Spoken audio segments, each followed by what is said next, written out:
Indian media ये report कर रहा है कि शुभमन गिल और केएल राहुल इन दोनों का प्लान है कि ये ओडीआई सीरीज़ के स्टार्ट होने से पहले अगेंस्ट इंग्लैंड यानी कि सम डेज बिफोर ये पहले ही पहुंच जाएं।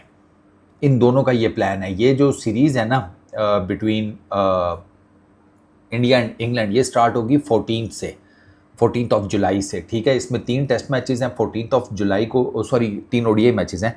14 ऑफ जुलाई को बर्मिंघम में, अच्छा देन 16 ऑफ जुलाई को कार्डिफ में, एंड देन 19 ऑफ जुलाई को लॉर्ड्स में। 3 टेस्ट मैचेस की सीरीज़ है। बेसिकली ये वाइट बॉल सीरीज़ है। इसमें पहले 5 T20 इंटरनेशनल्स हैं between India and England, and then 3 ODI matches हैं। तो शुभमन गिल और केएल राहुल पहले जा रहे हैं। शुभमन गिल की तो मुझे समझ में, खैर समझ तो केएल राहुल की भी आती है। शुभमन गिल ने इंग्लैंड में ओडीआई क्रिकेट नहीं खेली हुई, ठीक है। टेस्ट क्रिकेट अभी वो लास्ट टूर में खेला था, ही वॉज एक्सेप्शनल, वो एक अलहदा चीज़ है। इंग्लैंड के अगेंस्ट भी he is really good. I guess 60-70 की बैटिंग एवरेज है शुभमन गिल की, ठीक है ना। तो ऐसा नहीं है कि इंग्लैंड के अगेंस्ट शुभमन गिल की कोई परफॉर्मेंसेज नहीं है। इंग्लैंड के अगेंस्ट वो अच्छा है, लेकिन इंग्लैंड में नहीं वो खेला हुआ।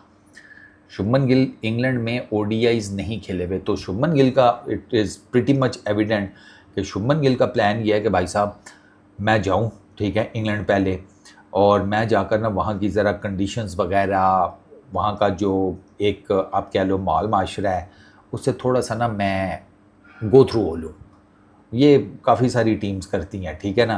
क्योंकि शुभमन गिल ने, जैसे मैंने आपको बताया कि उसने ओडीआई नहीं खेला हुआ इंग्लैंड में, खैर फॉर दैट मैटर T20 भी नहीं खेला हुआ। शुभमन गिल ने वाइट बॉल क्रिकेट नहीं खेली हुई इंग्लैंड के अंदर।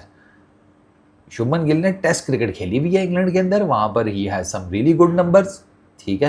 लेकिन शुभमन गिल ने वाइट बॉल क्रिकेट नहीं खेली हुई। तो एक चीज़ तो ये है शुभमन गिल के लिए। When it comes to KL Rahul ने खेली हुई है, दोनों फॉर्मेट्स खेले हुए हैं, ठीक है ना। ओडीआई क्रिकेट में केएल राहुल की 40-41 की बैटिंग एवरेज है। अच्छा, केएल राहुल का 100 और 250s भी हैं इंग्लैंड में, ठीक है।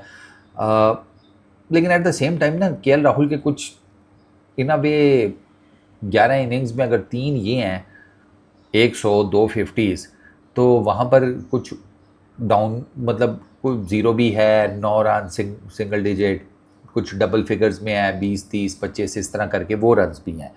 तो ये दोनों चूँकि सीनियर प्लेयर हैं, वाइस कप्तान तो ऑलरेडी उधर मौजूद है, उसने T20 सीरीज़ निबेड़नी है, ठीक है। स्टार्ट तो इतना अच्छा नहीं हुआ 2 मैचेस की आयरलैंड वाली सीरीज़ में, वो इंडिया वाइट वॉश हुआ है and everyone is quite shocked. But at the same time अब वो तो पीछे, अब आगे क्या करना है वो भी है ना। तो वो श्रेयस अय्यर को तो ऑलरेडी प्रैक्टिस मिल जाएगी खेलने की, दो के फॉर्मेट का फ़र्क है, लेकिन कंडीशंस का तो इतना नहीं है ना। तो इन दोनों के लिए दे थॉट कि हमें पहले जाना चाहिए, and this is a good thing, क्योंकि अल्टीमेटली आप टारगेट तो वही कर रहे हैं ना, 2027 का वर्ल्ड कप। अच्छी बात इंडिया के साथ ये भी है इस टूर पर, इन 3 मैचेस की सीरीज़ में, कि इसमें you would be able to see Virat as well. Virat और रोहित दोनों मौजूद होंगे इस सीरीज़ में अगेंस्ट इंग्लैंड।